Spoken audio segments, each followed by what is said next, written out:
இந்த வண்டி என்ன விலை வரும்? 48 லட்சமா? உள்ள என்ன பொருள் போகுது? பொருள் ஏத்திட்டு போனா என்ன விலையில ஏத்திட்டு போவீங்க? பைப்பா? அதுல என்ன விலை வரும்? உங்களுக்கு சம்பளம் பாதுகாப்பு இருக்கா இல்லையா பத்தி யோசிக்க வேண்டியது இல்லை. அதாவது வந்து இந்த வண்டி பாதுகாப்பா போனதான் உங்களுக்கு சம்பளம் கிடைக்கும். கிடைக்கும் தெரியுமில்ல, ஒட்டா கிடைக்கும் தெரியுமில்ல. அப்ப உரிமையாளர் சொல்லி ஒட்ட சொல்லி இருக்கணும்ல.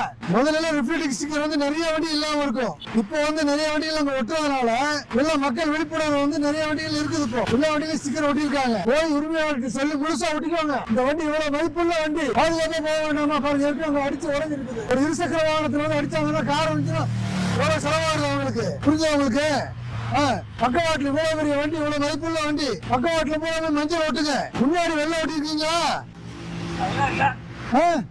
முதல் வேலையை ஓட்டுங்க. உரிமையாளர் இதை பார்த்துட்டு இருக்கிறவர் இந்த மாதிரி வண்டிகளை வச்சுட்டு இருக்கிறவங்க இவ்வளவு மதிப்புள்ள வண்டி, உள்ள பொருள் எவ்வளவு தொலைவில் இருக்கும். ஏதோ ஒரு சின்ன சின்ன விபத்துகள் பின்னாடி வர்றவங்க யாராவது அடிச்சாங்கன்னா இரவு நேரத்தில் இந்த மாதிரி நிப்பாட்டி இருக்காரு ஏதாவது தெரியுமா? இதெல்லாம் யோசிங்க. உரிமையாளர்கள் இருக்காங்கல்ல, இவர் எதுவுமே தெரியாது அப்படிங்கிறார். எனக்கு சம்பளம் வந்தா சரி அப்படிங்கிறார். நாளைக்கு உரிமையாளர் தான் போய் நிற்க வேண்டியது இருக்கும்.